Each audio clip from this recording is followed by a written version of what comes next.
Welcome to the fourth session of our Asia Society Korea Youth, aka Ask Why program. Today's discussion is titled, Why Can't We Understand Each Other? The New Disruptors, Culture and Media. And we have three distinguished guest speakers joining us to discuss culture as a moderating lens for relating to society and the world and our behavior as individuals and nation states. Our first guest speaker is Bernie Cho, a longtime friend of our organization and president of DFSB Kollective, which is a Seoul-based artist and label services agency that specializes in providing digital media, marketing, and distribution solutions to more than 600 Korean pop music artists. And we also have Dr. Amareswar Galla, the UNESCO Chair on Inclusive Museums and Sustainable Heritage Development, and Dean of Faculty Development and Leadership at Anant University in India. And we also have Shinwha Hong, researcher at the Center for Intangible Culture Studies and an international manager of, I hope I'm pronouncing this right, NSI Global Secretariat of the Jeonju International Awards for Intangible Cultural Heritage. Thank you all for taking the time to join us today. And today's discussion will be moderated by Dylan Goh and Claudine Ukubereyimfura. Sorry, Claudine. And Dylan is a cultural practitioner with 6 years of experience as an artist, curator, and museum worker, and he's currently residing in Australia. And Claudine is a master's candidate in China Studies at Beijing University, and she is joining us from Rwanda. So now I would like to hand over the mic to Dylan. Sounds good. Can everyone hear me? Well, before we begin, I'd just like to acknowledge that today I'm dialing in from the lands of the Beijing people of the Eora Nation, who are the traditional owners of the land that I live and work on. I'd like to pay my respects to elders, past, present, and emerging. I think this is quite important, particularly with today's discussion around cultural empathy as a prerequisite for cultivating global citizenship. The knowledge, perspective, and enduring connections that First Nations people have with their land, skies, and waters continues to shape how we relate to and exist within this world. And likewise, by extension, I'd like to pay my respects to the First Nations peoples of the lands from which you're all dialing in from today. Moving on, before we deep dive into this discussion, I thought it'd be good just for us to talk a little bit about the overview for today's panel and how we'd like to structure it. So we're imagining this as kind of our informal, casual round table with our three distinguished guests and our 10 Ask Why fellows. And we really want to have this value of shared curiosity between panelists and fellows. So feel free to ask each other questions, and speakers, feel free to ask us questions as well, because we are very keen to pick each other's brains. The panel from today will be loosely structured around two topics. So the first half is cultural awareness in your particular field and its role. And the second half is the unique role of youth in cultural awareness in your particular field as well. And whenever you'd like to just contribute to the discussion, feel free to just put your hand up. There's a function at the bottom where you can click more and then raise hand. And yeah, Claudine and I will direct to whoever wants to chat. But just to get us started, because I know it's a big topic, I'd like for us to just hear some opening remarks from our panelists. So Dr. Galla, maybe if you'd like to say how you'd like to be addressed, so if Dr. Galla is okay for everyone, and just your opening remarks on this topic. Thank you. Will just call me Amar, A-M-A-R, Amar. I will. And Gabriela, don't say Amora, it's Amar. Amara, got it. Yeah, just Amar. I'm just Amar to all my students, colleagues, and everybody. Yeah. Awesome. And Amar, would you like to, what are your thoughts on in terms of the importance of cultural awareness in the field that you're working in? Oh dear, where do I start? It's a big topic. It's like, trying to think of Basho, the journey itself is life, I think that there's no question that September 11th, 2001 changed a lot of things in the world. Until then, there was this very strong thing of we know about cross-cultural sensitivity, intercultural engagement. But suddenly, when the world's greatest superpower was attacked, all things changed. There was a lot of fear and everything. And ironically, 2 months later, on the 2nd of November, 2001, all the members of UNESCO adopted the Universal Declaration on Cultural Diversity. And if you look at the Universal Declaration on Human Rights from 1948, many countries have not adopted or accepted it. And yet, the fear of, the unknown, the insecurity made everybody come together, that cultural diversity needs to be understood and respected. So I think it's, it's learning to listen, Dylan. One of the things that, I've been teaching for, 45 years. And I always start off with my students saying that, look, the biggest challenge in the world is learning to listen. No university program, nobody teaches you how to listen.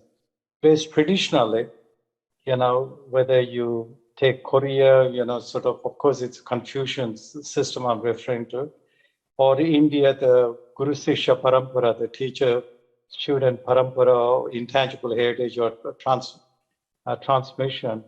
Listening was emphasized.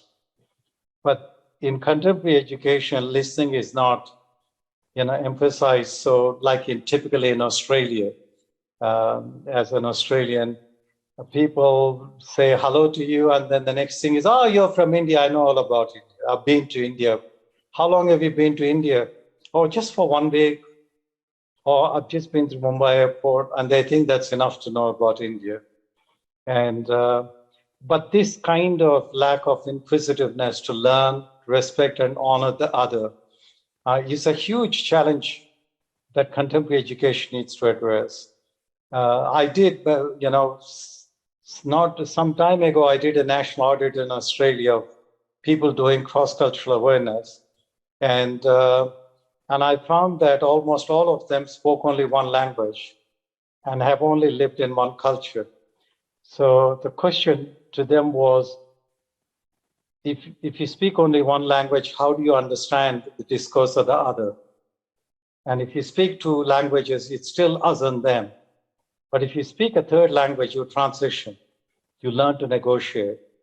And similarly, if you lived in one culture, your reference point is your own culture.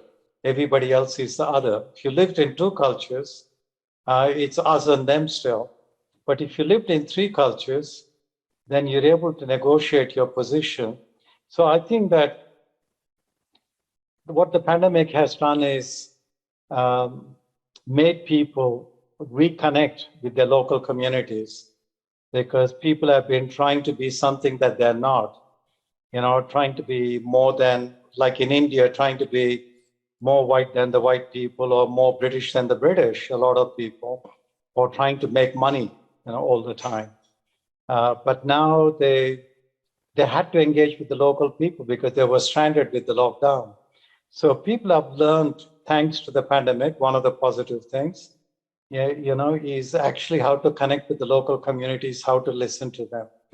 And if we can't connect with our neighbors, if we can't connect with our neighborhoods, then how can we connect with the rest of the world and engage and respect and understand?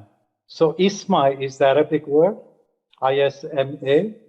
So after September 11, when we did a national human rights report on Australians to understand, what Muslims are about, because they're as Australian as I am. And so we did a major report, and the title was called ISMA, ISMA. In Arabic, it means to listen. And I think that's the central competency we need to foster. It's the same thing with intangible heritage. Shinwha knows more than I do as a young man. How can you deal with intergenerational transmission?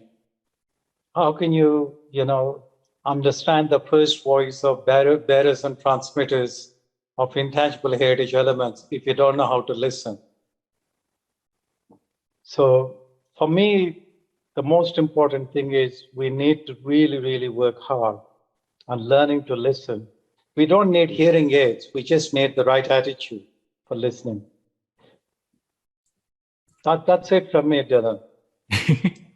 Yeah, thank you for that, Ama. And yeah, like in terms of that knowledge that you're talking about, like, oh, why?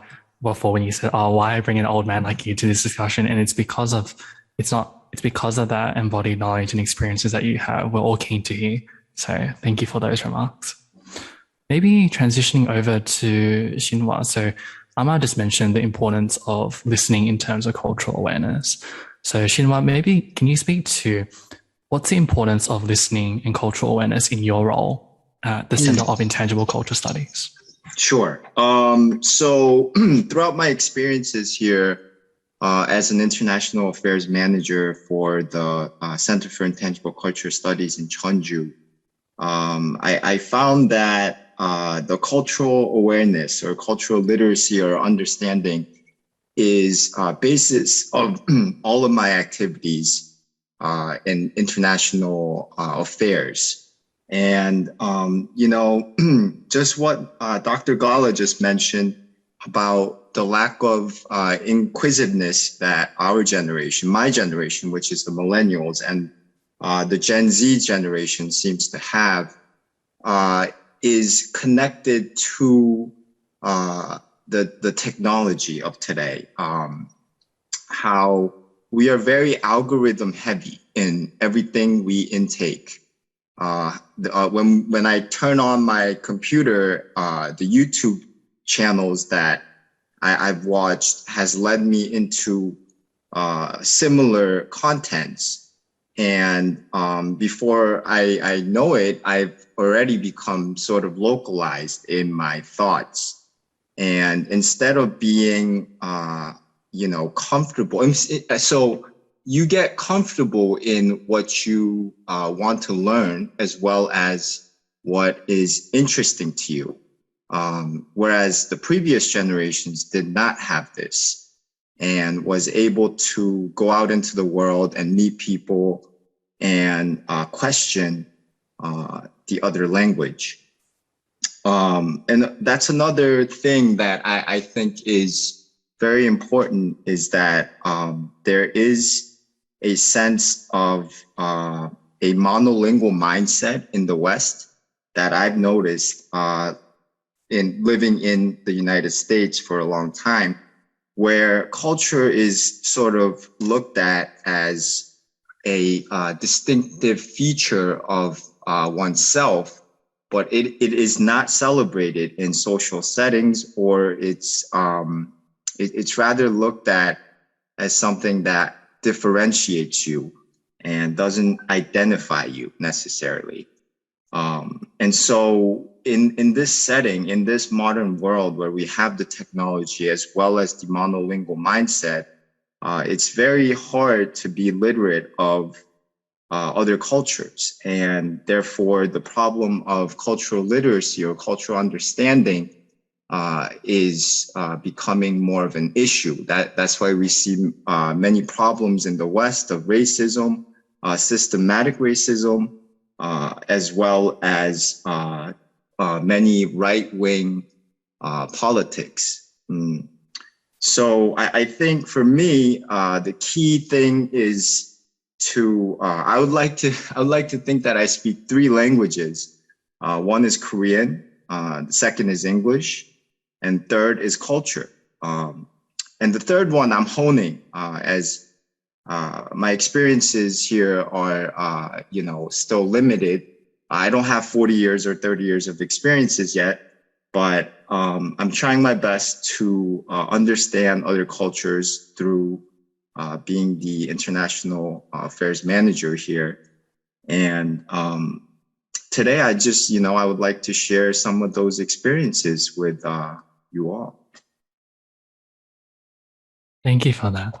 And it's just double checking as well. Is Shinwha okay, or would you like to be addressed otherwise? Yeah, you could call me Shinwha. Yep, that's fine.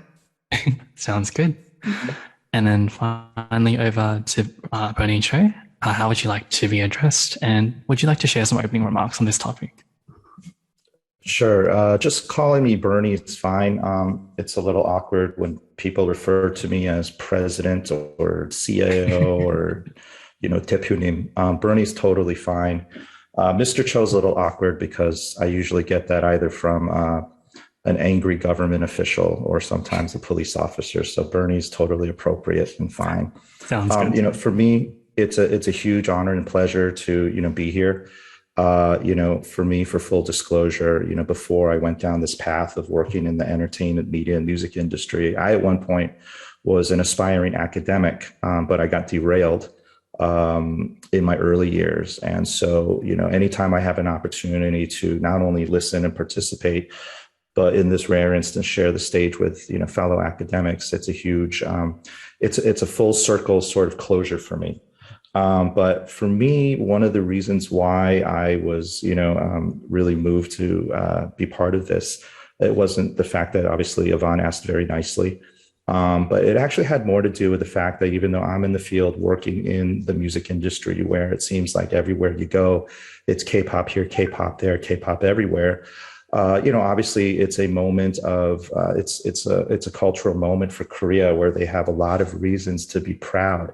Though, for instance, because I was born and raised and grew up in the US and had seen sort of the evolution of different cultures and subcultures, but particularly from the music space. And one of those sort of seminal movements that I was fortunate and I would say even blessed to be ground zero on was the hip hop movement and what hip hop did for African American and Black culture going global. And, I definitely see not only the growth, but more importantly, the growing pains that the Korean wave is currently going through. And sort of one of my frustrations is sometimes the lack of voice and the lack of assertiveness to call out things that are just wrong. And, I've seen growing debates whether a certain look or a certain style or a certain sound, is that cultural appropriation or is that cultural appropriation? Is it coming from a place of cultural ignorance or is it coming from a place of cultural arrogance? And this is very much a very important discussion to have because, for a lot of people, when they think of culture, pop culture, they think some way, shape or form it's 1 or 2 degrees removed from politics and economics, and that somehow what they see on CNN doesn't connect and relate to them. It has everything to do with what they see in the news, what they read in the news, and more importantly, the filtering of the news. Obviously in a big, broad scale, the umbrella topic here is culture and media. But again, when we talk about culture, there's certain cultural terms and phrases that we're all comfortable talking about, whether it's pop culture or national culture, global culture, youth culture. But there's a new type of culture that we have to come to grips with, which is cancel culture. And when we talk about media, look, I came up, growing up with traditional media, segued and transitioned over new media. And now we have a new platform, not just social media, but we have to deal with fake media.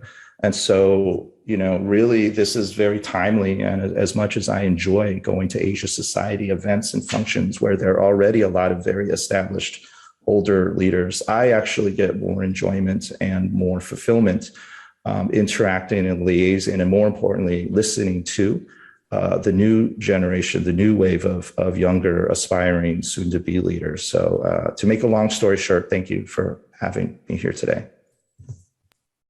Thank you for coming along and for sharing those thoughts. And to all the panelists, so we've already heard about, I guess, some key terms: deep listening, being in your own echo chamber through algorithms, and also that distinguishment between kind of a cultural appropriation, cultural ignorance. I wanted to open the floor up to our other panelists as well. So feel free to just raise your hand when you're ready. But if you wanted to share some thoughts on this topic about cultural awareness in your field or these key themes, or if you just wanted to ask the panelists some questions. Yeah, Maite, go for it. Good morning, everybody. I'm Maite from Peru, and thank you for sharing your experiences with us. From my experience, I think it's really important, like Dr. Amar said, to listen. I come from Peru, and in Peru we have 3 regions. We have the jungle, the highlands, and the coast, and I come from the jungle. And when I was 13 years old, I moved to the capital because I won a scholarship, and I was part of a special project from the government, and I moved to the capital to live with students from different regions than mine. And that experience completely changed my life because I study and live with students that have different realities than mine, different perspectives, different backgrounds, different cultures. And that experience sparked like curiosity in me for other cultures. That is why that experience like make me realize that diversity enriches us and make us learn, make us grow. And after that, I decided I wanna learn other languages. I wanna learn English. I wanna study abroad. And I wanna learn from other cultures and try to apply the wisdom from other cultures to mine. And right now I am in Taiwan and I am studying my undergraduate degree here. And every time like I do something, or I am with Taiwanese people or with international students, I always try to ask myself like why Taiwanese or Asian in general are so successful. For me, I think Asian or Taiwanese, they are really hardworking. I always ask myself, like, why Taiwan has a good quality of education, why Taiwan is so safe. Here, Taiwan is really safe. And like, sometimes I ask myself, like, is this place real? And sometimes, and I always try to ask myself like those kind of questions. And for example, I realized one difference, that something that differentiate like Western culture from Asian cultures is that I feel like people from Asia always think like for the benefits in the long term. When they take decisions, they always project themselves, and they don't expect to have like benefits right now. And I feel like most often in Western culture, most people, we just want like instant gratification. And I think that is something we need to learn from Asia. I think that is why when we take decisions, we just want to see the benefits in the short term. And I think that's something we need to learn a lot. And I'm learning now this. And another thing that I have noticed that is different, and it's related more to culture, is the way Asian people or Taiwanese show their love. In Latin America, like, the way we express our love is like hugging each other. For us, it's really common. Like when I was with my mom and my sisters, like I think every day maybe we hug each other more than 5 times per day. But here in Taiwan, I asked one of my Taiwanese friends, and he told me that even if it's your birthday, they don't hug each other. So I was really surprised for that. But I think I asked other friend that she's from Hong Kong, but she lives here in Taiwan. And she told me that parents do hug their kids, but when they are babies, just when they are babies. But when they start getting older, they don't hug. Yeah, they don't hug each other. But I realized like Asians have other way to express their love, which is through acts of services. And I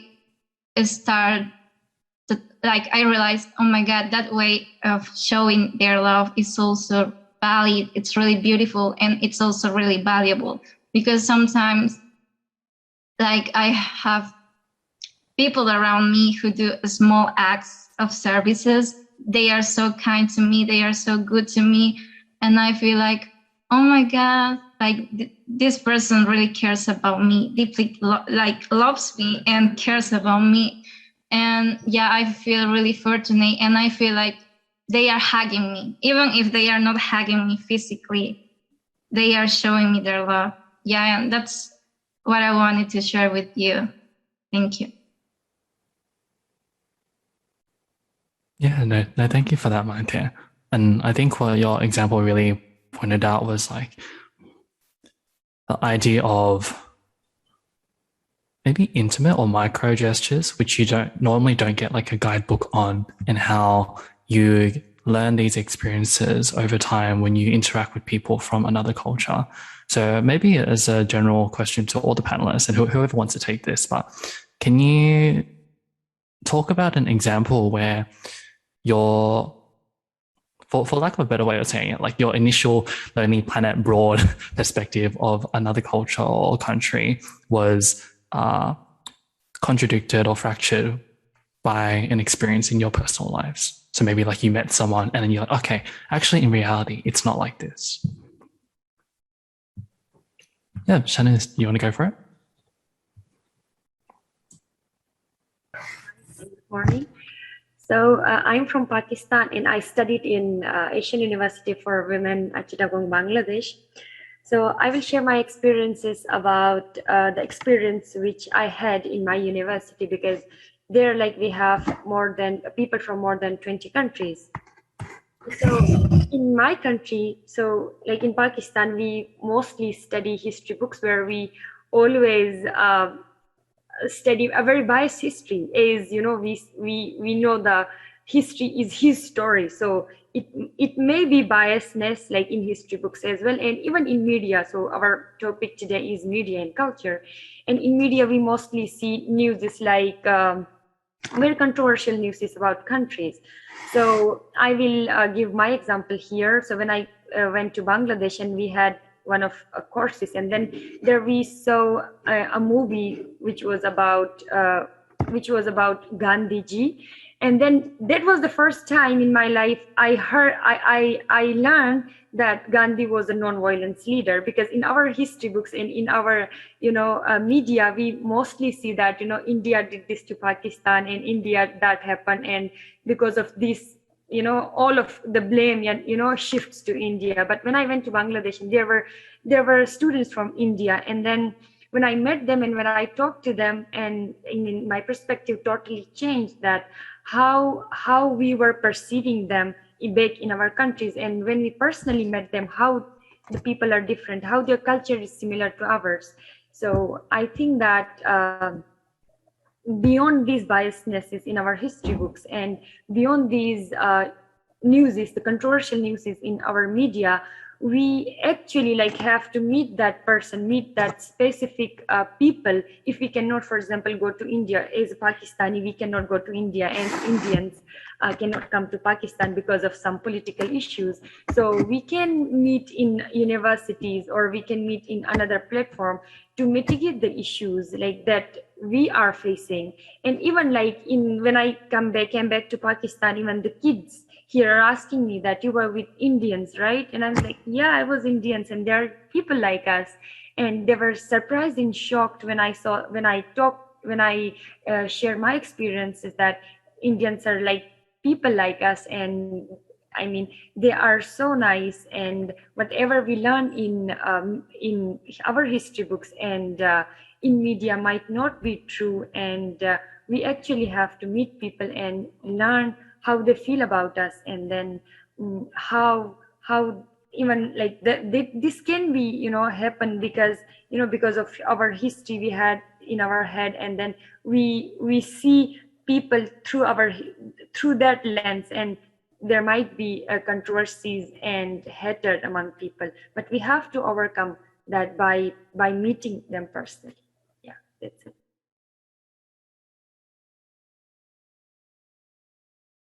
Thank you for that, Shanuz. I think your example really highlighted the importance of kind of people to people connections. What you read online or what you get from culture and media is not necessarily what will you'll experience in person. And actually, on this note, I just wanted to take a brief pivot and kind of bring two ideas together. One of them was on Amar's note earlier about how from one language, it's kind of your own perspective, two languages, and it's us and them, and third, three languages, and you start to be in a position of like negotiating with other people and your thoughts. And also I wanted to tie in with Bernie as well in terms of overseas and K-pop bands and promoting them. Claudine, did you have a particular question which would relate to these two things of language and also K-pop bands? Yeah, I do. Thank you very much, Dylan. So now after Squid Game and BTS, like many people in Europe, in the US, like all continents, they know about K culture, Korean culture, basically. So as we know, language is very important in any culture, but the new BTS songs like Dynamite, Butter, and Permission to Dance, which are really liked across the world, they're fully in English. So as someone who grew up watching Korean songs and K-dramas, sometimes I feel sad because I feel like I'm losing the Korean content that I used to enjoy very much. So my question to you as an expert in this industry, do you think it's possible for Korean songs to maintain their unique culture appeal closely related to language, even when they're trying to gain a larger audience in the West?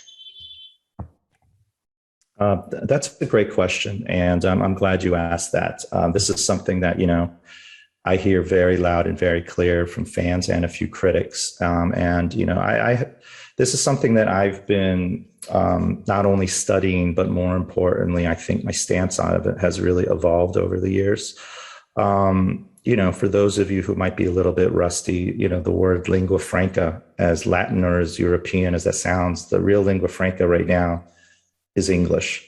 English is pretty much the global language. And I think when we're talking specifically about K-pop and BTS, singing through, performing mostly in Korean or, localizing a Japanese or a Chinese version of their songs, got K-pop pretty far, pretty fast, just within, and more importantly, just across Asia. But in order to make that leap into the Western markets and the major markets, but more importantly, the beyond Asia markets, that's something that other Asian culture and markets really struggled with. And for me, I got a lot of influence and insight from the experience of Latin music, and particularly with Spanish artists crossing over, breaking out and breaking through in the US market. A lot of people just assumed, because there's a big Hispanic population in the US, that was the reason why it broke big. But I don't believe that. I think if you look now, whether it's a Ricky Martin or Jennifer Lopez, they're just as mainstream as a Justin Bieber or an Ariana Grande. So the arguments, the false logic that somehow they only cater to, the Latinx or, Spanish speaking populations, I think is not correct. But what I noticed was with a lot of these particular Latin artists was in order to cross over in the US and in the West, they often mixed Spanish with English so that they could keep their original flavor, but with a bit of a twist. And, if you look and listen to K-pop with a slightly different lens, you start noticing that a lot of the biggest hits and songs are often a mix of Korean and English. And again, with BTS, they got very far. And, one of their first of many #1 albums was really powered by Korean language songs. But if you looked at, and more importantly, listen to the critics and more importantly, the haters out there, they were always looking for reasons to discount and discredit BTS. And often they dropped the F word, which was foreign.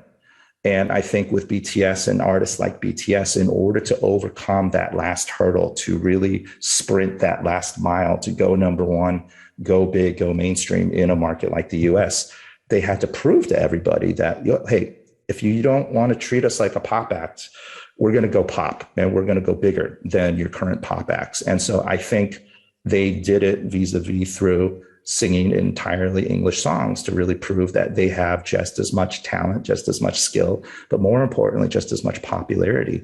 And if that's what it took to get more fans that are non-Asian, non-Korean, I think it was a smart business move. Creatively, I think it's a phase, but more importantly, is because they've been able to attract more non-Korean, non-Asian fans, not just in the US, around the world. It's going to naturally get people curious about, ooh, I like that song. I want to hear more like it. And so I think it's a way for them to cross over and, more importantly, get these audiences curious about the songs that you know and love, which happen to have Korean. And so I think that, in this day and age, because of the internet, in order to go to international for commercial reasons, more so than creative reasons, being able to connect on some level with English seems to be almost like a necessary evil, or just a necessity. But, we have to look at the bigger pictures. That's what it takes to get people curious and excited about, in order, the future, but the past catalog. I think it's worth it. And I do hope that, again, I'm a big critic of Korean or Asian acts when they try to break in the US, where they sing all in English and then they buy blue contact lenses and then they dye their hair blonde. Well, one of the reasons why they're appealing is the fact that they're Asian. And I think they should celebrate that and really accentuate that. And, the early days of not just Korean music, but other Asian music act trying to break out in the West and other major markets, they almost felt like they had to be more Western than the West. And that obviously failed miserably. I think one of the reasons why, some of the things that you mentioned, whether it's Squid Game or whether it's BTS, Blackpink and whatnot, the reason they appeal is because, yes, they can connect on a global level, but it's that local flavor. It's that Koreanness that still gets people saying, "Ooh, it's different. I like it. I love it." So I hope I answered your question. Yes, you did. Thank you very much. That local appeal is, I believe, that the exact same thing that we're always looking for when we listen to K-pop as a non-Korean audience. Jasmine, do you want to go next? Thank you so much for all the information and insight. I just had a comment about what Bernie mentioned, followed by Claudine's question.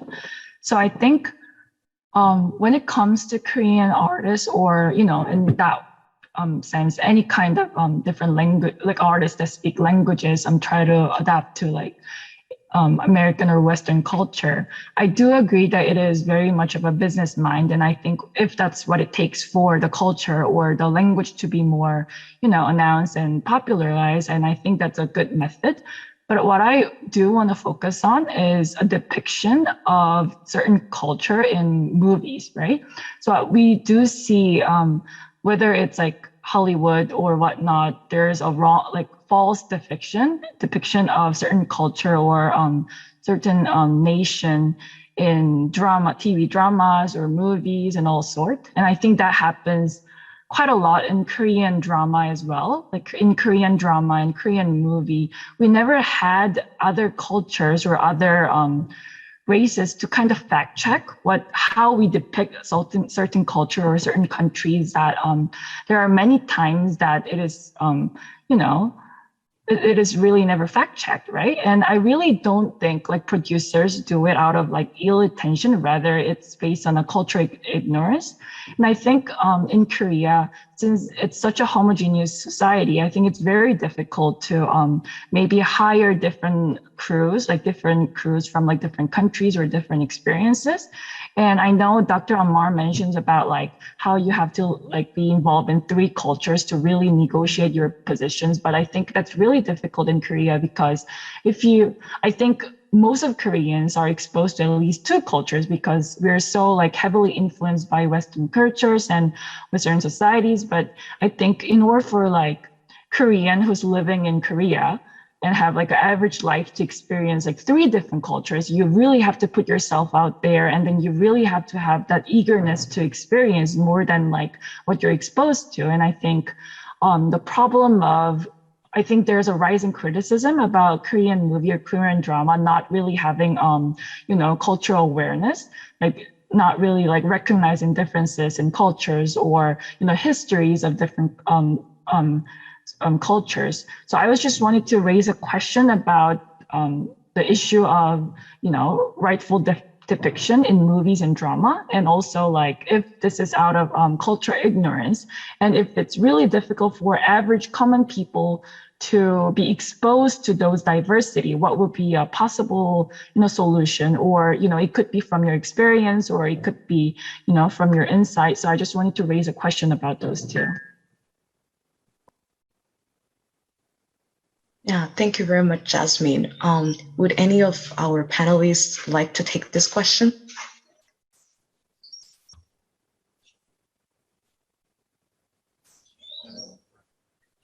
Bernie, maybe?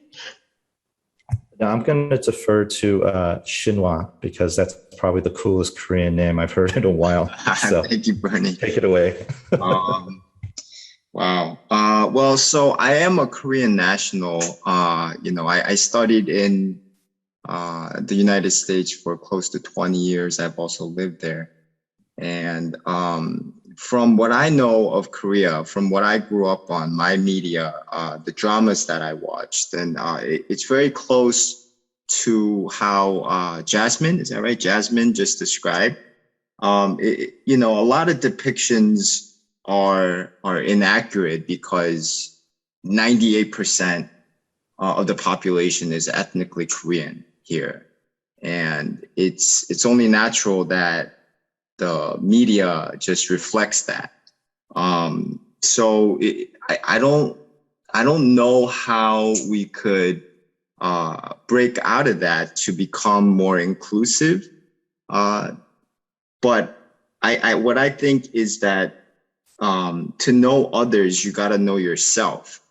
And through studying ICH, and I realized that it's really important to be aware of another culture through ICH by knowing your own culture and knowing your own ICH. And once you have the appreciation for your own culture and see the values in them, then therefore you could actually see the values of other cultures and be more empathetic towards them.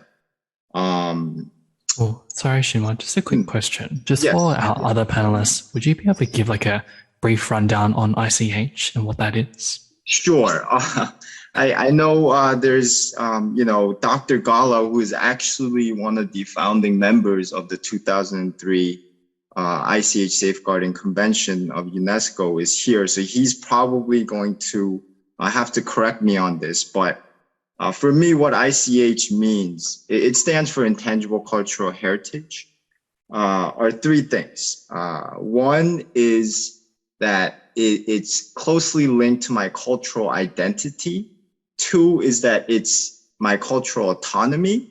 And three is my memories. It's nostalgia. It's the smell of the food that my mother's recipe, my grandmother's recipe.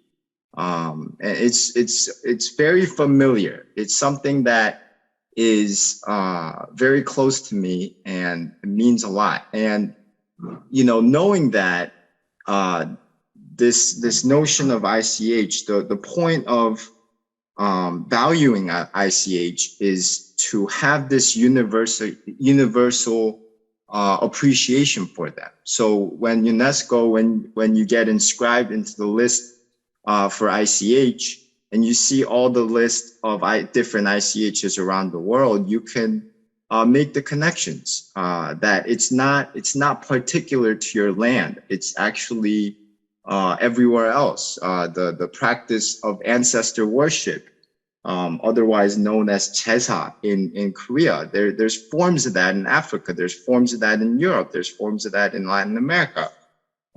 So we see the familiarity through that. So in order to know others, you must know yourself first. It's a famous proverb here, actually. And I guess like the depiction in the media, especially the Korean media, not having enough diversity or having some inaccurate depictions is something that is going to be a problem in a lot of homogenous countries other than Korea, such as China as well as Japan, East Asia, pretty much.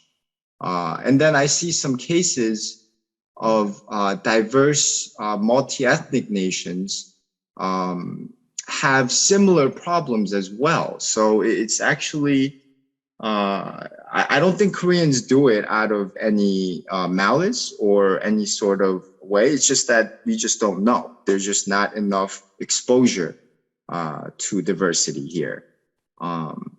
So when you take that into account, I think it's more forgivable, I guess, that there's inaccurate depictions here in Korea. Yes, no, definitely. And thank you for that, Shinwha. I think it kind of pivots nicely to the second half of our panel today, kind of on the role of youth in terms of promoting cultural awareness in our roles. And for this next question, I'd like to ask Amar this one. So in that example that Jasmine gave about our future movie directors who will be shaping that kind of cultural fabric of what we see, especially in homogenous countries like Korea, I think this really speaks to the role of museums as places for education, places for building cultural empathy, especially amongst our youth. So maybe a question for you, Amar, is that how can we make museums more relevant and inclusive for non-visitors? So for example, youth who will be our future leaders.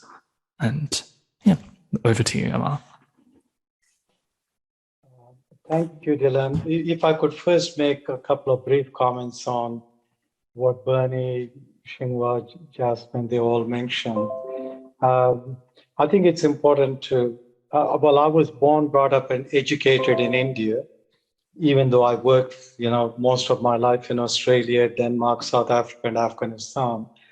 For me, what always surprises me is Asian, which is more than 60% of the world's population, and with tremendous diversity, linguistic and cultural diversity.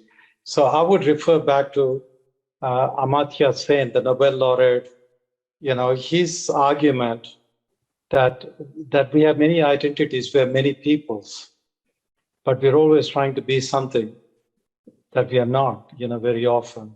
I think that for me, why I love Korea is Korea has, let me put it this way. One of the things that I do is I get my colleagues always to translate intangible heritage into their own language, all the basic terminology.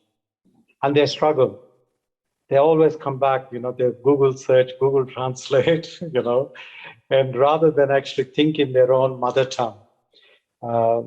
There is no equivalent word in any of the Indian languages. There are many, Samskriti, Sampradayam, Sabhyata, Parampara, so many words. But Korea has a beautiful word called Punyo. Am I pronouncing it right, Shinwha? Punyo, life culture. It is the most holistic cultural conceptualization of living heritage that I've ever come across. And I also, in terms of talking about Asian, I want to say, Bernie, I've been back in India sort of for about 5 years, but I live only half time here. What's interesting statistically in India is Korean films have overtaken Bollywood films in India in popularity. So don't think of only American market. A much bigger market, because when you think of, nearly 400 million people have got more money than the average American. India is one of those appalling countries where the rich are very rich and the poor are very poor. You got a huge market in India. They love Korea. They love Korean films. They're crazy. In fact, Netflix now prioritizes Korean films in India because Indians want to see Korean films. Why do they want to see Korean films? I did a little bit of research. It seems very simple. Korean films, they pick up global themes, but they somehow contextualize it within a Korean idiom, cultural idiom. And that's not easy to do. And Korea does it so well. Deep down, what I find in my Korean colleagues and everybody, there's a deep desire to decolonize, decolonize the whole cultural system. So people are really happy. So there's a huge market here. I don't know about China, but India, I can tell you. So Bernie, don't forget India, but also I want to just, comments is always try to translate. So the thing is, the Intangible Heritage Convention, when we drafted it because of an emergency. The emergency was the rapid globalization of the world with an Anglophone world, if you will, Western, Anglophone, whatever. In fact, when I was in Korea about 2008, I did some research and I found that 93% of global publications are translated into English, but very few are translated into other languages. So we are promoting a very Anglophone culture. It's not the fault of the Anglophone people. It is our own need, to decolonize our mentality, right? And so having said that, Dylan, I forgot what was your question. Now I got to get back to you. No, that's okay. So my question was just in response to Jasmine saying movies by this director and not being able to be culturally literate or fact check them. I pointed to that it's the role of museums and as an educational institution. So how can museums engage this audience amongst young people so that when they grow up and become museum directors or our politicians, that they're more culturally aware? Yeah, thank you, Dylan. Thank you, Jasmine. I grew up in a situation where museums, it was the same 21 years ago in Korea, were basically object-centered, very colonial modalities and modes of presentation, nothing, that was relevant, reflexive, contextual of the cultures where the museums were located. Korea has changed a lot. I mean, there are amazing museums that have emerged in Korea. And so when I started the inclusive museum movement, it was actually, I launched it in Leiden. I worked for 4.5 years in the Netherlands. During that period, Theo van Gogh, the artist and director, he was murdered. And just outside the Tropen Museum, where I was running a masterclass for 16 PhD students in Amsterdam. But what I noticed was something amazing. Until that first week of November 2004, Netherlands was proclaimed to be one of the most benevolent multicultural countries, funding everything, right? And to promote cultural diversity. But overnight, so many mosques were torched. Even a school with Muslim primary children was burned down. Thank God nobody got killed. Similarly, 3 Lutheran churches were attacked. So the society fell apart and they went back to their own selves, that is us and them, the Dutch and the foreigner kind of binary that was always there but never went away. Just like in Germany, they say Ausländer, Inländer. And so then we had on the 10th of November 2004 in Amsterdam, a lot of ministers, culture, secretaries, artists, everybody came. We had a forum called Dancing with Diversity. They were so careful to call it Dancing with Diversity so it wasn't confrontational. And our Baroness Lola Young was Black British from the House of Lords at that time in UK, and myself were asked as opening speakers. And what we basically said is that we constantly, when we talk about cultural diversity, we always, bring in that binary of us and them. It's never about inclusion. It's always like, the Dutch were there, around the world. So the collections are here in Dutch museums. You put a ribbon around the world, wherever the Dutch colonial authorities were and how the collections were made in the Dutch museums.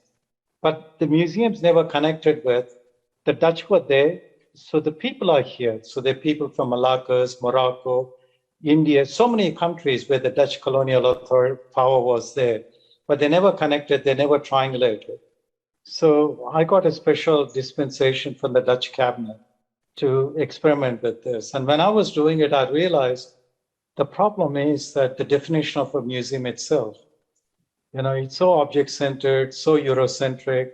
It's not the fault of Europeans. It's just that we adopted it lock, stock, barrel. So what I did was I launched with International Council of Museums with support for Common Ground Publishing from the US, a movement called the Inclusive Museum Movement. If you go to my webpage or just type in onmuseumsplural.com, you'll get it. And why? But our line was very simple. Our motto was very simple. How can the institution of the museum become more inclusive?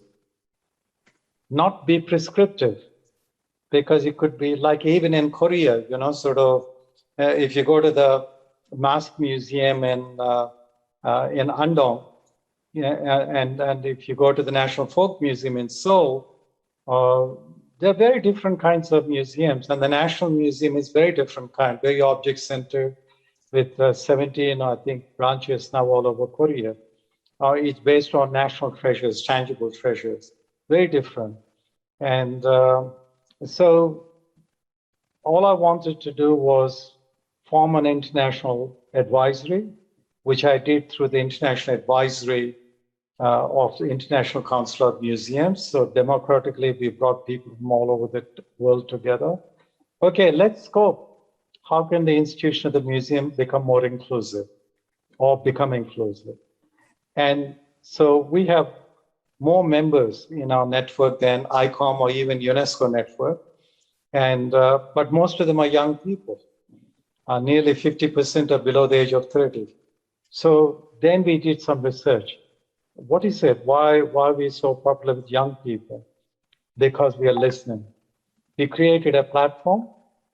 We spent a huge amount of money creating backend technologies so that young people could express themselves. They could upload their own ideas as abstracts, and they could participate, whether it's in the blog or conference, a journal, or a whole range of mechanisms we have. So, and at the same time, just before that in 2007, I was the vice president of International Council of Museums. I persuaded the executive board to give me 100,000 euros. And then I invited young people through a competition from 69 countries to the ICOM General Conference in Vienna. Why? Because the majority of members of ICOM were, well, I would look like a young man, if I were with them. So you can imagine. And so we wanted to bring in youth voices. But the most important thing is not to be prescriptive, but to listen. And it's really important because, when I went to Bangladesh, not all that long ago, I worked on the National Intangible Heritage Policy. I was just amazed how the Bangladesh National Museum was one kind of museum, but the War Memorial Museum, the War Remnants Museum, is just amazing. It has no government funding. It's people who actually suffered and went through that Bangladesh liberation. And then when you think of Bangladesh liberation, it's not just about resistance. The whole thing was centered around language, because it was about Bangla being, phased out by the then government, that the whole resistance movement started. So it's language grounded, it's cultural grounded. It's a very popular museum, which is entirely funded by people who experience the war and who care about Bangladesh. No government money. So I think that we need more models like this, like Yanggam Eco Museum near Gwangju in Korea. It's the only eco museum in Korea with 73 clan villages in Korea. Why is that there's only one eco museum in Korea? That's the question I always ask. Why I love Hahe village is that this is where the resistance started. It's a memorial, for the Korean democracy movement in Gwangju near the cultural center. And this is where it started. So my question was, why did it start here? Why did the students connect with something, a clan village when they were resisting, fighting for democracy in Korea? Under a previous president who was fairly dictatorial. And what you find is that there's an ethos. There's an ethos that is there at the bedrock. So I want to finish by saying that museums are only a means. They're not an end in themselves. Just like technology is only a means, it's not an end in itself. And I always say in Korea that I might wear a three-piece suit, but underneath, I still have my Gandhian loincloth of Langoto. And we should never forget that. We are many people, like Amartya Sen said, we have multiple identities. I'm at once from Amaravati, the birthplace of Mahayana Buddhism. I'm at once Chenchu language speaking, my father language, Telugu, my mother tongue, my language of schooling. I speak Hindi, I speak English, and I speak many languages. But depending on where I am, when I'm in Australia, I'm an Australian, right? When I'm home, like right now, I'm in Ahmedabad, I'm an academy, I'm a university professor here. But when I'm home in my village, I'm a local boy, sort of I sing local, I enjoy everything emotionally local. So when I said at the start, I think Bernie was not online at that time. Bernie, I was saying, my dream has always been to live in a Hanok, and I sort of have advocated a lot for the conservation of Hanoks with Professor Kim Hung Nam, sort of in Seoul and many places, because for me it is not something tangible and physical. It's quintessentially a space which doesn't allow us to forget, that there is something very Korean. I don't know what it is. I mean, Pungyu is a beautiful word about life culture, which is a much better translation than intangible heritage for dealing with living cultures. And but Pungyu is what it's about. And I think that if in your films and music, as you try to decolonize the discourse, if you can bring that Pungyu, I think you would also help us to decolonize the film industry in India, because right now the only thing the Indian film industry does is, oh, okay, so the West thinks they're great, huh? So you have Shah Rukh Khan, everybody going off to US, UK, taking their own crew, camera, everything, making Bollywood films in London and in US and so on. They're still making the Bollywood films just to show that, hey, we can do this, which is also important. I mean, it's a challenge. But I think that the kind of fusion that you're talking about, the kind of hybridity that you're talking about, needs to be evidence-based, needs to be based on a lot of research, needs to be based on a lot of soul searching. And I wish you all the best, Bernie. You're doing great. Thank you. Thank you for that, Amar. And just to maybe open up the floor to our other young panelists, because what you mentioned there was kind of the importance of centering young people in their voices, in the design of museums, in the design of programs and things. So over to maybe our Ask Why panelists, what was the best form of cultural awareness or cultural literacy training that you received? And what was the best form of cultural literacy training you received, and what challenges did you experience? Dylan, before you do that, I just want to play the pronunciation of the word Pungyu, which I'm not very good at pronouncing. Got it there. Yeah. Thank you for that, Emma. Yeah. But yeah, so over to our Ask My panelists. Do you have any thoughts?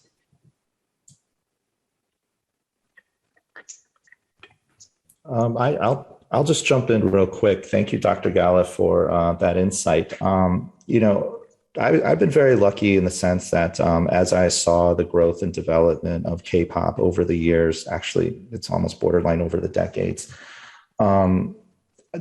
not just the evolution, but the revolution of social media and how it not only empowered artists, but empowered fans and empowered the youth. For instance, when it comes to sort of keeping K-pop in check, when things don't look right, feel right, sound right, whether it's K-pop artists just being an idiot wearing blackface, or, sometimes just, doing culturally insensitive things or ignorant things. Like, for instance, there was a K-pop boy band that got canceled in a Southeast Asian country because this particular member did not know it was not politically or culturally correct to hug a female fan who happened to be, Muslim. I didn't know that, but, as K-pop, because Korean pop culture goes global, they need to know this. And, a lot of people think, well, how do I make my voice heard? Like, if I don't feel this is good or this is right. I actually believe that the pocketbook is more powerful than the picket. And I think that, I see it sometimes where people online pile on the artists as somehow being at fault. Often more than not, the artists just don't know. If I was to blame anybody, I would probably blame the companies, whether it's the management company or the record label or the distributor or whoever, because there's so many layers of filtering that could have happened to say, you know what, that's not correct. We shouldn't do that.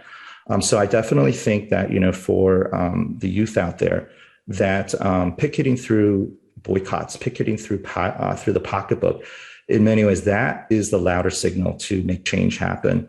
And then the other thing I would advocate is activism. When I was growing up in the U.S., Asian Americans, for right or for wrong, were tagged as the model minority. It sounds good, it sounds great, but it's actually more of a curse than a blessing, because model minority was basically a dog whistle term for saying token white. And for the longest time, Asian Americans were just kind of trained not to be politically active, so that if there were things happening in the Latin community or the Black community or any people of color community, Asian Americans often sat on the sidelines. And one of the sort of rawest things that happened during COVID was not only the Black Lives Matter movement, but more importantly, the Stop Asian Hate movement, because it was really the first time in a long time that violence and hatred was really targeted towards Asians of all persuasions.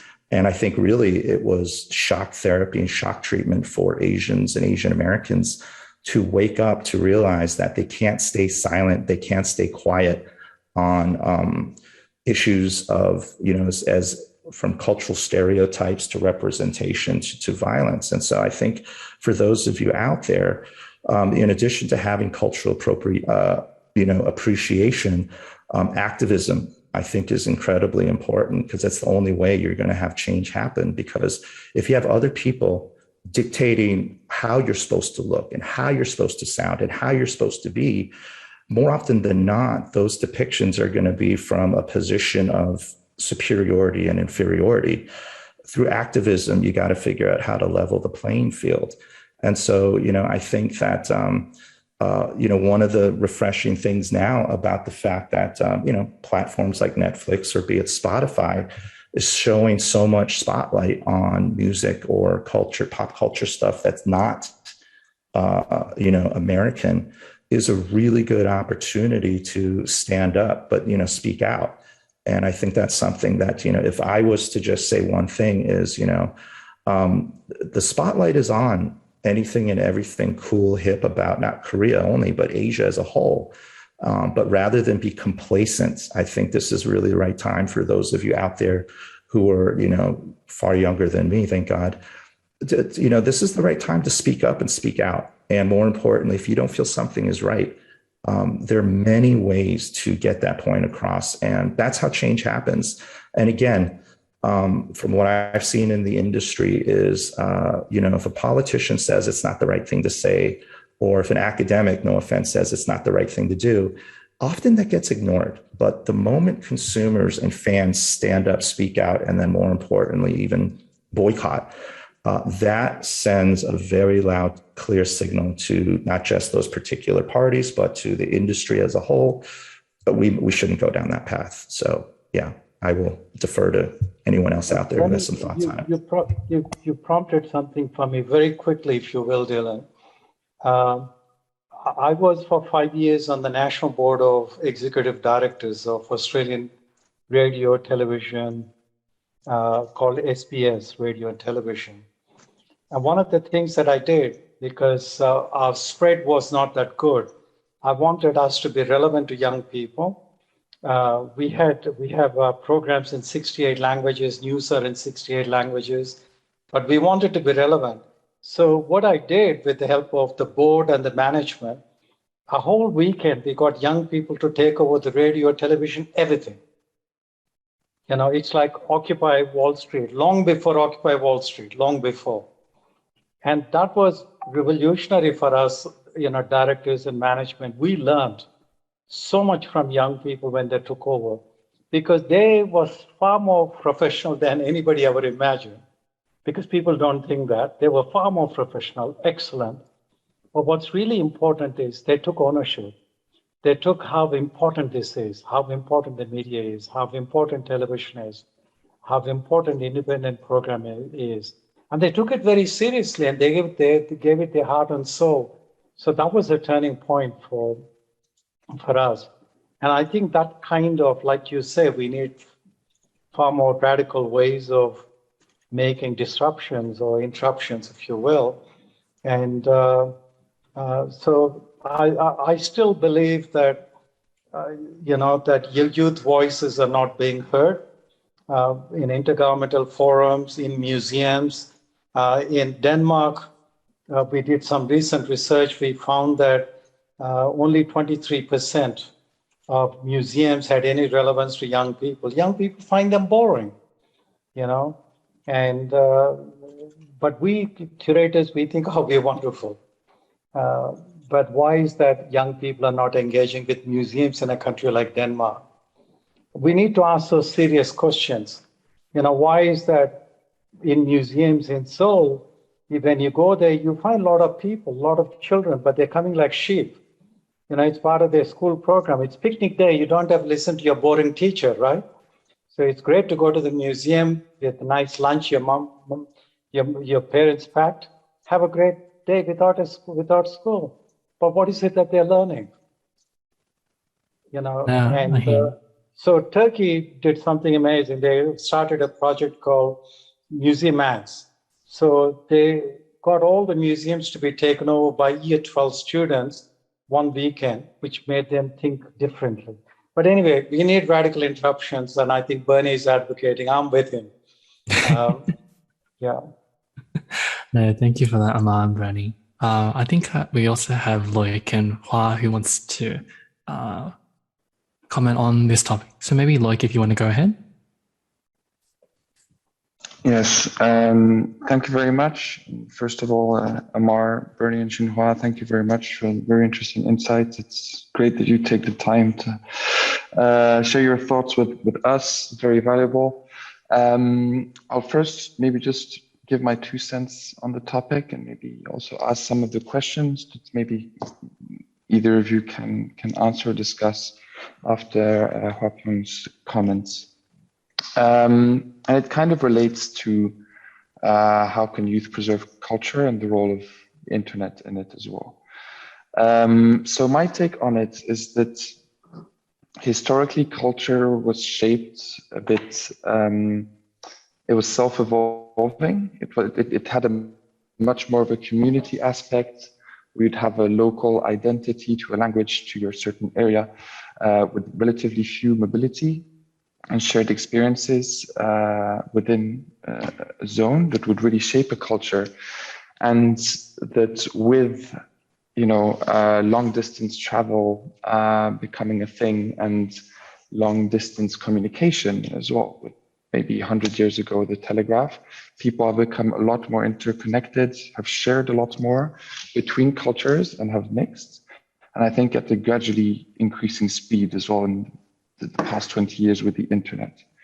And this is also shaped from my personal experience, but my culture, you know, with 2 parents of different nationalities and cultures, growing up in a third different one, and having lived in the past 6 years away from my home culture, is that it's difficult for me to even identify to a specific one or several, and that I've really become some type of global citizen, where my culture is shaped a lot by entertainment, my interests, my studies, and a lot less about some of the more traditional values, let's say. So, and when coming here after five months in Korea now, is one of the places where the fan culture is the craziest in the world. You know, when you see the buses being rented for the birthdays of the K-pop stars. And I think, like, it makes you think of the influence that they have, and it's a global phenomenon, because for me, the next, maybe the Asia Society Korea panel in 15 years time, it's so diverse, right? We come from so many different backgrounds. They'll all have grown up listening to BTS, to Justin Bieber, and playing Squid Game at school. You know, you had reports back home in Switzerland of how do you stop our school children from playing Squid Game? And this is, I think, everywhere in the world. So for me, I see that the power that we're joking about BTS coming here at the start, but the way I see it, they're some of the most influential people in the world.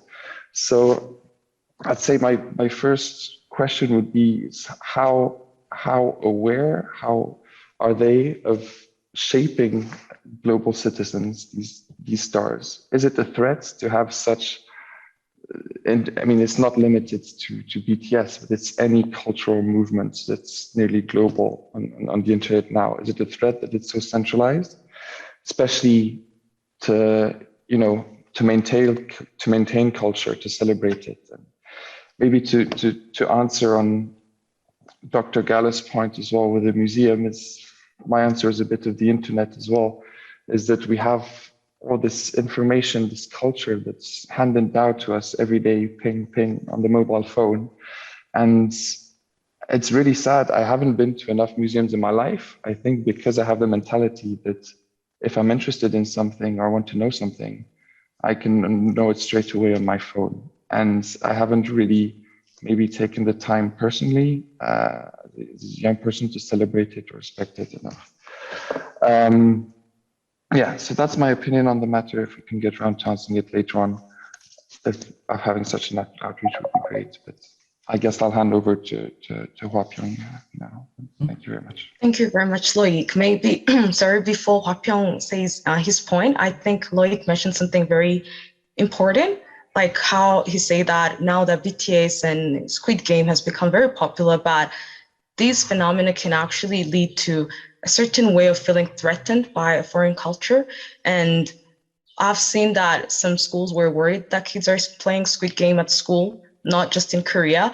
And also how, for example, in China, the K-pop fandom has been, in a way, suppressed because the officials did not agree with their behaviors. So I think that's something we can also think about as we celebrate diversity and not just in the people we interact with, but also the content we consume. And what does this mean to our own traditional cultures and norms as we understand them? So Hwa Pyong, please go ahead and say it. Very much related to that, I was going to go back to Dylan's question about cultural education has looked like. In relation to Bernie's point, I think starting in 2019, when I started to become more involved in the activist sphere, was when I really had my biggest phase of cultural education and continually ongoing. And, you know, not just like being involved in like protests or demonstrations, but, you know, activism and discussions or cultural organization, all of these different events, starting to look at what Amar mentioned of decolonializing my mindset and asking myself, because for a long time, whenever I went to a new place or a new country, like, because I grew up in the US and then went to Spain in 2019.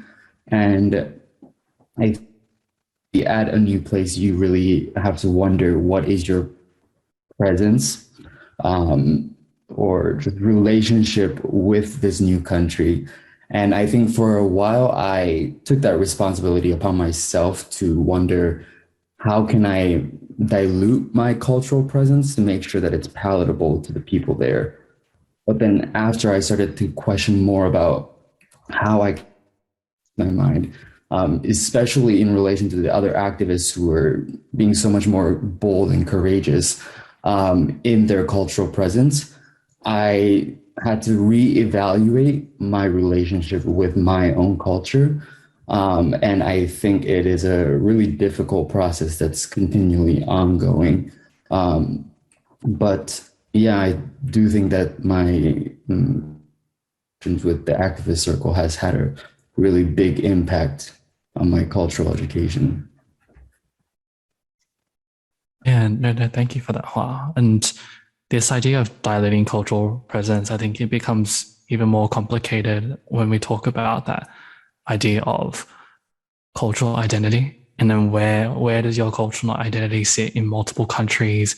And, you know, you might have a Korean community in Korea, but also in Australia. And then which one do you align closer to in a way? And these sort of discussions, it kind of reminds me of, Shinwha, we were talking about this the other day as well. And maybe if I wanted to ask a question to you, it's what's the role of young people in terms of ensuring intangible cultural heritage survives into the future? Yeah, maybe Shinwha, if you could speak to that a little bit. Sure. The role of the young people for ICH is very important. It empowers you. It's about the autonomy, the cultural autonomy of your own heritage, and it's in your own hands. I like to look at ICH as not only my identity and my memories, but that it's so much bigger than me. You know, such as like the Cheza, which is the ancestor worship that's been happening in my household for many generations, and it's so much bigger than me. And the fact that I have the power to transmit this to my son, so that maybe he will be able to transmit it to his son, and to know that is empowering. And just to go off what you know, Hua Pyong said about diluting your own heritage, I understand 100% because I experienced that myself in the classrooms in the US, where I had to you know, I had to give up my cultural autonomy in a sense, that I had to adhere to the norms, to the majority, wherever that may be, in Spain or in America. So I understand that. And it's especially when you're an adolescent or in your early 20s and you're trying to figure it all out, you're gonna have an identity crisis in those certain situations. I had that as well. And one of the reasons why I'm back in Korea is because, you know, I've experienced those things about, and it's really soul crushing, to be honest with you, to be somebody else that you're not. And just to, you know, mention what the role of the youth would be for ICH in the future is that, you know, if you see this, like the Squid Game phenomenon of, you know, traditional Korean children's game, the ICH of Korea being, you know, so widespread, and, you know, kids in Europe playing dakji and kids in Africa playing the Squid Game. It's quite an amazing thing that the soft power can actually achieve. So it's really important to be aware of your heritage, or you're gonna get lost. Also, I just wanted to say that it's really interesting that Bernie mentioned about the model minority, and it's quite, you know, a suffocating thing, a framework that you have to live under to have this. And especially, I feel like there's a difference between how the experience of the Asian American male versus the Asian American female, how we're sort of, looked at as weak or not masculine or things of that nature. And when BTS comes out, and I have a lot of American friends who would say, "Oh, they're kind of feminine. They're kind of too popish for me, for my taste." And I would ask some of the fans what they like about BTS, and they say it's the delicateness of them. It's the vulnerability that they show that is actually appealing, and it's not always about machoism and trying to dominate. And I think that's important to know, that everything, once you become the majority, I think it's time to reflect. Thank you for that, Shinwha. And yeah, no, I never thought about Squid Game as kind of a means to promote intangible cultural heritage, but you're absolutely right. Like I think about in Sydney, and we had the massive Squid Game blow up toy for Halloween, and it's just like these touch points in a way that are starting to promote cultural heritage on a global scale. So I think it was quite nice for us to hear from Shinwha, Bernie, and also Amar about the role of youth in terms of promoting cultural awareness. But perhaps over to the rest of our Ask Why Youth Fellows, did you have any ideas? So where do you see the unique role of youth in promoting cultural heritage and building cultural bridges? Anyone?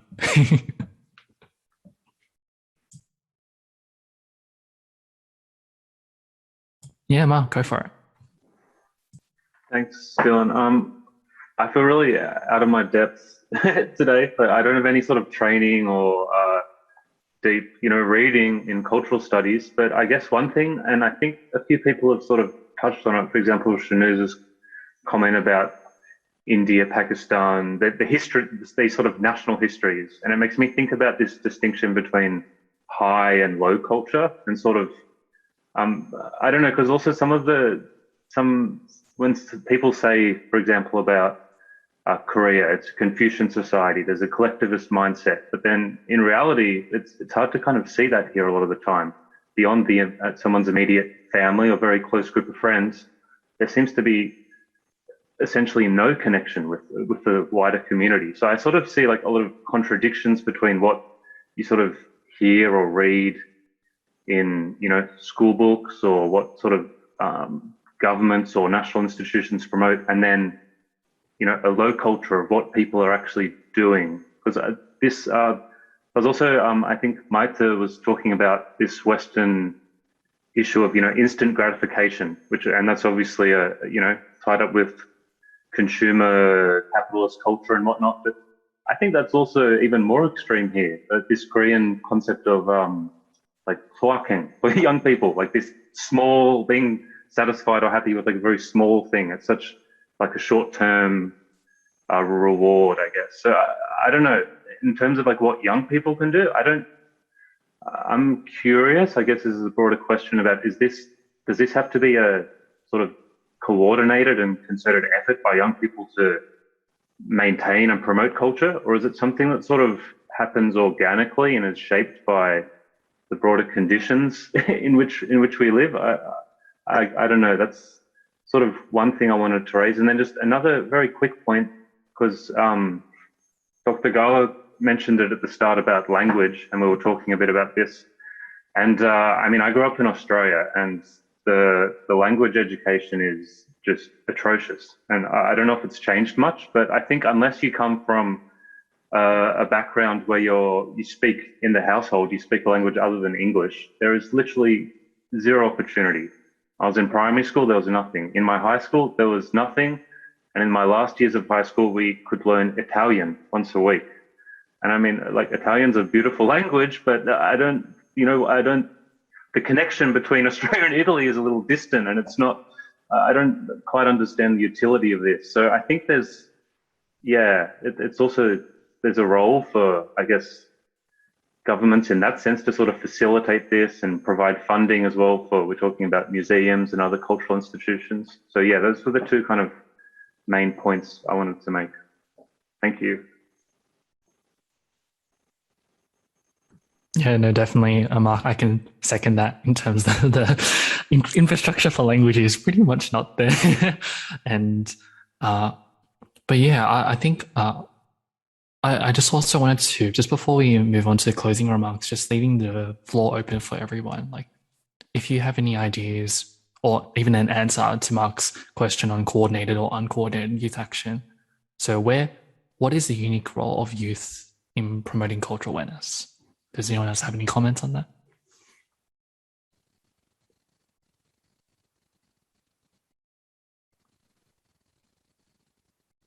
Dylan, while others are thinking about, I want to make a quick comment about young people and young people's involvement. And I'm sure Bernie would be very happy to hear this. Those of my generation who started coming to Korea a while ago, we saw this enormous impact of one film on young people and making them think about their heritage, Sopanjie. Am I pronouncing it right, Yvonne? Sopanjie?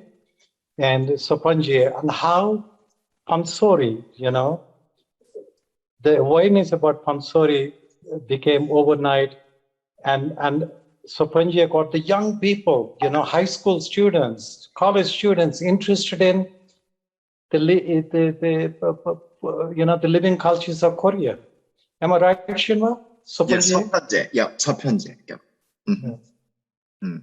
So Bernie, we need more catalytic interventions to get young people's voices up there. We look to creative people like you, to provide the leadership. Well, to just kind of follow up and riff on a lot of these great ideas, what we're seeing these days, which is interesting, is the fact that, and more importantly, inspiring, is the fact a lot of the not just top, but emerging artists in Korea are very in sync and in tune with cultural heritage. And we're starting to see that reflected not only in their music, but in their style, in their fashion and whatnot. And so, for instance, two great examples is, recently, everyone knows that all the women from Blackpink are now basically the muses of all the top French fashion houses, from, Saint Laurent to Louis Vuitton to, you name it. The women of Blackpink are among the most desired brand ambassadors. But when you watch their music videos, they're actually rocking very modern looking hanboks, Korean traditional wear, so that all of a sudden people around the world are like, oh my God, that's so cool. Who is that? What is that? And all of a sudden people are interested in hanboks, with Coldplay, although, My Universe, which is a collaboration between Coldplay and BTS, got a lot of love and a lot of airplay. It was actually the previous single from Coldplay called Higher Ground. If you watch that video and watch the performances promoting that song, that dance team is actually a Korean dance team that's known for modernizing Korean traditional shamanistic dance. I think they're called the Anonymous Dance Troupe. And that particular band became famous because they collaborated and teamed up with this really hot band right now in Korea called Inalchi. Many of them might not know who Inalchi is, but there's a good chance you might have seen them because the Korean government has worked with this particular artist and worked with this particular band in terms of promoting Korean tourism. And so what we're seeing is that, ironically enough, the most innovative artists right now coming out of Korea are the ones that are tapping into the cultural heritage because they've realized that there's no innovation in being derivative. The innovative is actually being inspired from the past in order to look, modern, hip, and futuristic. One other thing I just wanted to add as a footnote is, I haven't, this is one of the topics a lot of people don't talk about openly in the media, but, everyone knows how powerful and influential the BTS army is in terms of propelling their global popularity. But one area of the army that doesn't get maybe enough, for perhaps, appropriate spotlight is under the band's sort of image and taking on that message. They donate a lot to social movements and social causes, for instance, whether it's Black Lives Matters or to, eco-friendly institutions. But one of the things I have to give a lot of appreciation to, and really a props for the BTS Army, is when BTS was emerging in the Western markets, there were a lot of critics, particularly radio DJs, who wanted to dismiss this idea of an Oriental boy band. Like, they already hated boy bands to begin with, but then on top of that, they were from the Far East. And so when they would make, I wouldn't say even culturally ignorant, just culturally arrogant, racist jokes on air to just basically be dismissive, my goodness, the Army went hard and heavy on calling them out, so that there is like a hit list of not just BTS hits, but a hit list of radio DJs and TV networks and radio stations who basically got put on alert. Pardon my French, don't fuck with Asian and Korean artists. You got to take them seriously. And so I think, one of the quiet wars that they waged through social media was to keep a lot of these cultural gatekeepers in check, so that they couldn't dismiss this new thing as being somehow not as good as the West. And so, credit where credit's due. I think that's, for me, where I see the social activism through social media coming about. Because honestly, a lot of people my age and my generation, they were very passive. And I think a lot of opportunities got missed. But what I'm very inspired and really heartened to see and hear is the fact that the youth, the younger generation, is more local, is more vocal, more global, in the sense they have both global and local sensitivities and awareness and empathy. And then just the activism. I think we need to see more of that. And that's how change is going to happen. Thank you for that, Bernie. And maybe Shinwha, if you have some brief closing remarks. There were so many good points made here today.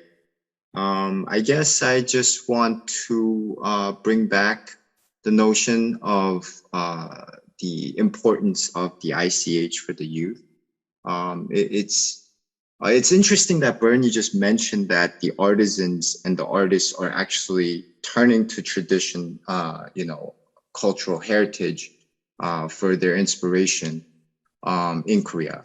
Because there is this sort of, I've heard from different colleagues of mine in other countries in Europe, for an example, in Belgium, where the artists are actually, wanting to stay away from this tag of the heritage, because once they do that, their individual artistic needs might be under a different framework of something like a heritage, something that seems older. So I think it's really important to, for the youth to realize the importance of ICH as your cultural identity, your cultural autonomy, as well as your memories, so that they can inspire you to do things such as new music, but in a form that's, or music or any performing arts in the form that's a fusion of both the modern and the tradition. And that it really empowers you to belong somewhere, to belong to something. And once you have that, you could actually reach out. So again, it's very important to know others. You must know yourself. And today I hope that my points came across articulate. And if there's any other questions or comments for me, feel free to find me, and I'll be happy to answer them separately. Thank you so much, Shinwha, Bernie, and Ma, for your time and also for your wisdom today. I know that the whole panel and the fellows, we really appreciated your insights and responding to our questions. And Yvonne, did you want to say something to finish off? Yeah, I'll just basically wrap up. As a teenager, I thought that all New Yorkers looked like Richard Gere and Pretty Woman. So you can imagine my disappointment when I first visited New York and found that men looked nothing like him. But it's just a small example. of impact of films and characters have on us humans, blurring the lines between perception and reality. And I'm sure that a lot of people around the world might imagine that ordinary Koreans look like those actors from Squid Game or Parasite or the members of BTS or Blackpink. And, I lived and worked in Manhattan for nearly 15 years, and we think that K-culture has changed the way Americans' perception of Korea and Koreans. But I was back there briefly earlier this month, and I still got questions like, are you from South Korea or North Korea? And Bernie mentioned about the hate crimes against the Asian people. I felt so much hostility towards Asians when I visited the United States this time. And I never felt anything like that before when I was living there. And yes, the sentiment has always been there. But now a lot of anti-Asians feel that it is okay to publicly hate someone. And on the contrary, a lot of Asians still feel shy about speaking out. And racism exists everywhere, even amongst Asians towards each other. And it exists in every culture because people don't know you and don't know your culture. And it's the only way to make things better. And if you want people to truly understand you and your culture, it's really important that you speak up and don't expect other people to do it for you. So thank you, Amar, Shinhwa, and Bernie for taking the time out of your busy schedules to join us today. And thank you, Dylan and Claudine, for organizing today's session. You guys did a great job. I'll see you guys again in 2 weeks. Until then, please continue to stay healthy and well. Bye.